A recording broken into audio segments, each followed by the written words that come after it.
Drawing it down, please squeeze it the amount. Hukum memberi tidak lebih dari yang dibutuhkan. Assalamualaikum warahmatullahi wabarakatuh. Salam Om Swastiastu, Namo Buddhaya, salam kebajikan. Dewan juri yang terhormat, perkenalkan kami dari tim Omkara dengan saya, Fitriatul Hasanah, bertindak sebagai pembicara pertama, dengan kedua rekan saya, Septian Widi bertindak sebagai pembicara kedua, dan Marcelindo Ubaidillah bertindak sebagai pembicara ketiga. Sebelum memasuki tatanan argumentasi, kami menyatakan sikap secara tegas, lugas, dan mantap menyetujui mosi perdebatan kali ini, yakni penyederhanaan partai politik pada pemilu 2024. Dewan juri yang terhormat, saya sebagai pembicara pertama akan menyampaikan bangunan argumentasi secara filosofis mengenai mosi kali ini.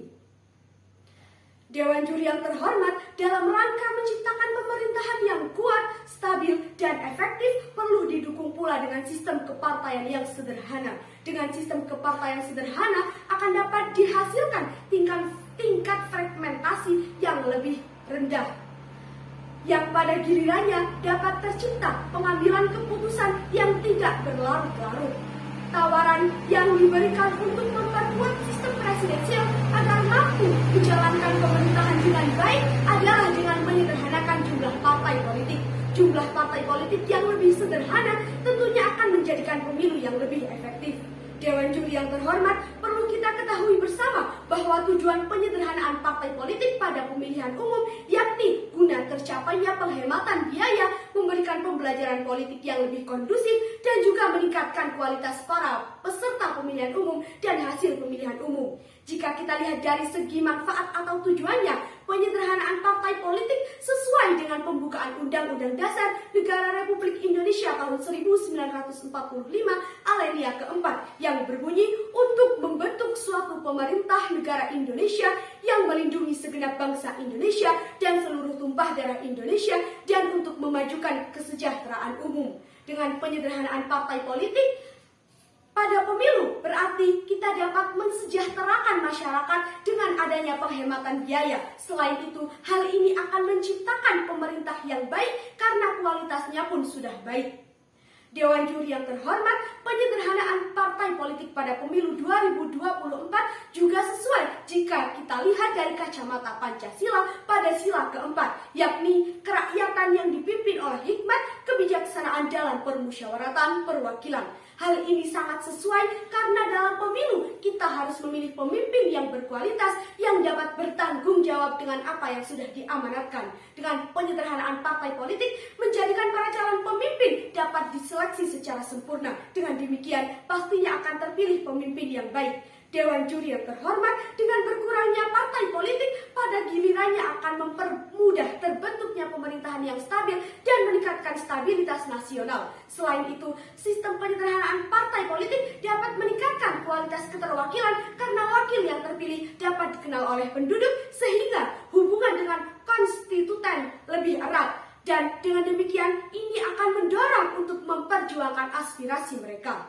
Dewan juri yang terhormat, melihat kemajemukan masyarakat Indonesia pun penyederhanaan partai politik tidak akan menjadi masalah karena sejatinya hal ini merupakan salah satu bentuk dari adanya kebebasan yang ada di Indonesia.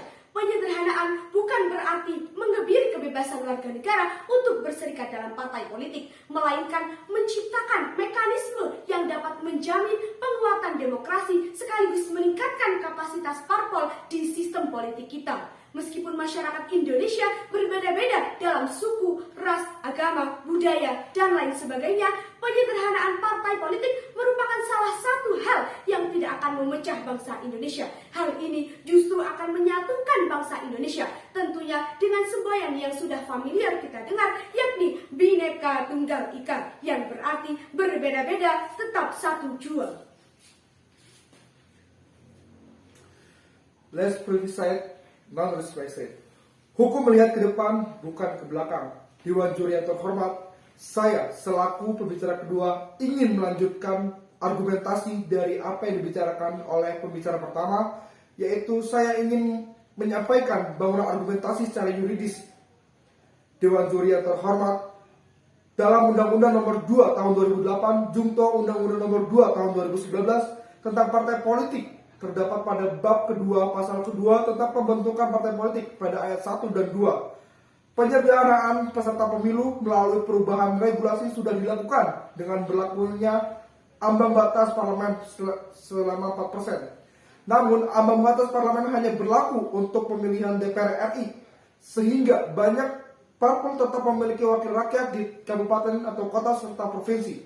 Parpol yang tidak lolos ke pusat tetap tumbuh dan berkembang mewarnai pertumbuhan demokrasi di Indonesia. Banyaknya peserta pemilu berimplikasi luas yang tidak bersentuhan langsung dengan kualitas demokrasi. Langkah-langkah penyederhanaan jumlah peserta pemilu harus dilakukan secara mulai dari sekarang, karena berkaitan langsung dengan desain pemilu yang lebih mudah, cepat, terukur, serta mampu menekankan biaya. Dewan Juri yang terhormat, dari perspektif penyederhanaan partai politik, pelaksanaan pemilu serentak sebenarnya merupakan langkah strategi dalam menyederhanakan partai politik yang masuk di parlemen.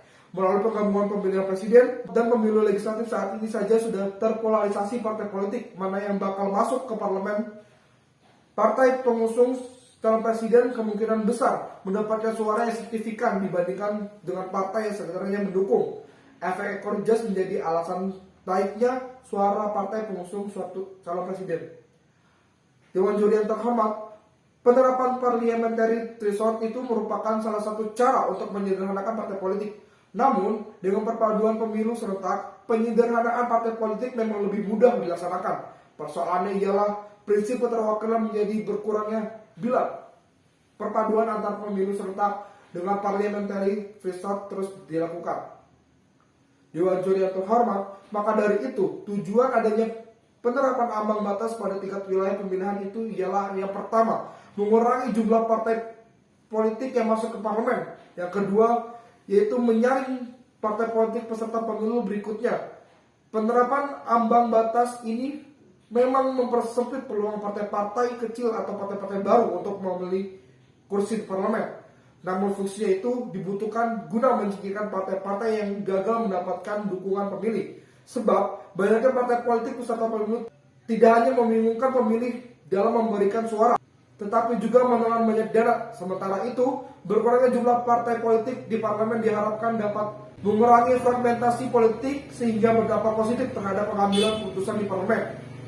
Dewan Juri yang terhormat, berdasarkan Direktur Eksekutif Perkumpulan atau Perludem mengatakan bahwasannya penyederhanaan partai juga bisa dilakukan tanpa harus meninggikan ambang batas. Misalnya dengan cara memperkecil daerah pemilihan.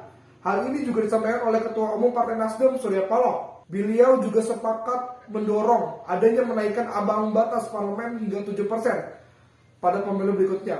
Ambang batas yang tinggi juga dinilai bisa memicu pragmatisme politik, di mana alih-alih mereka memperkuat ideologi dan kelembagaan partai, malah disikapi dengan mengambil jalan pintas dengan melakukan politik uang yang lebih pasif dengan mengharapkan suara melalui praktik jual beli suara. Dengan adanya dibuatnya peraturan baru tentang penyederhanaan partai, maka akan terbangun konsep demokrasi yang lebih baik dalam masyarakat. Fakta san potentiora verbis. Perbuatan fakta lebih kuat dari kata-kata.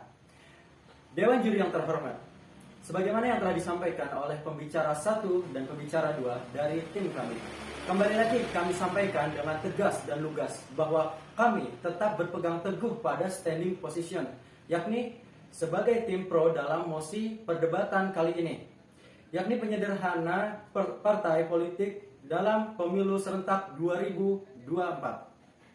Dewan Juri yang terhormat, saya selaku pembicara ketiga akan menjelaskan landasan sosiologis argumentasi dari tim kami. Menurut Databox Kata Data, jumlah partai politik nasional yang mendaftar ke KPU berjumlah 40 peserta, yang dimana 24 parpol sudah lolos verifikasi dan 16 parpol masih dalam pemeriksaan.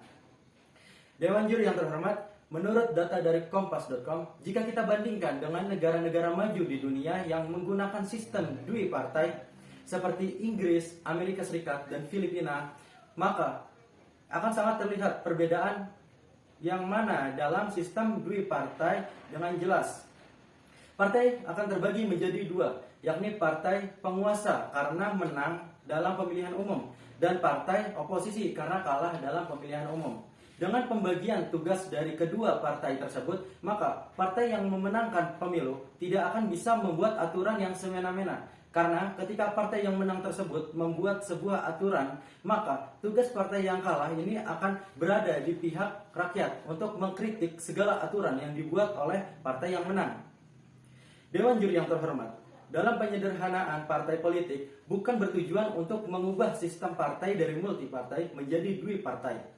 Akan tetapi hanya ingin mempermudah dan menyederhanakan proses pemilu dengan partai-partai yang berjumlah lebih sedikit dan tidak terlalu banyak.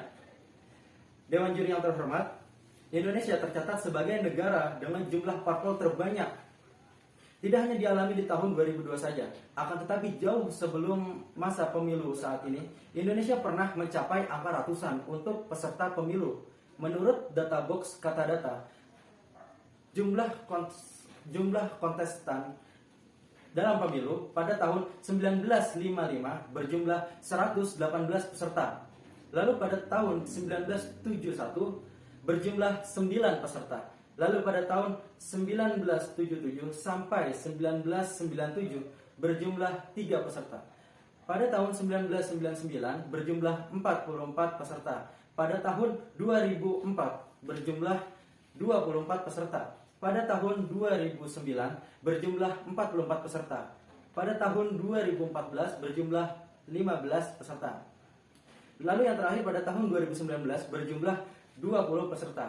Dari data yang sudah saya sampaikan, Indonesia tetap menjadi negara dengan partai politik terbanyak di dunia. Mengingat Indonesia sendiri pernah mengikut sertakan peserta pemilu sebanyak 118 peserta di masa Orde Lama, tepatnya pada pemilu 1955. Dewan Juri yang terhormat, penyederhanaan partai politik sesuai dengan pembukaan UUD 1945 dan Pancasila sila keempat, serta UU nomor 2 tahun 2011 tentang partai politik, UU nomor 7 tahun 2017 tentang sistem pemilu. Selain itu, penyederhanaan partai politik sudah digunakan oleh negara maju seperti negara Inggris, Amerika Serikat, dan Filipina. Kemudian, penyederhanaan partai politik di Indonesia sudah ada sejak zaman Orde Baru. Dewan Juri yang terhormat, dalam perdebatan pastinya akan memunculkan sebuah solusi. Dengan itu, kami menawarkan beberapa solusi. Yang pertama, mendorong terbentuknya koalisi partai politik yang permanen sebagai upaya agar bisa tetap sejalan dengan prinsip checks and balance dari sistem presidensil. Yang kedua, merevisi undang-undang pemilu legislatif. Yang ketiga, melancarkan partisipasi politik melalui jalur partai sehingga dapat mengalihkan segala bentuk aktivitas politik anomik dan kekerasan. Dari argumen yang telah kami sampaikan, kami menyatakan secara tegas, lugas, dan mantap bahwa kami tetap menyetujui mosi perdebatan kali ini dan mengajak tim kontra untuk menyetujui mosi perdebatan kali ini, yakni penyederhanaan partai politik dalam pemilu serentak 2024. Cukup sekian dari kami. Wassalamualaikum warahmatullahi wabarakatuh. Salam konstitusi.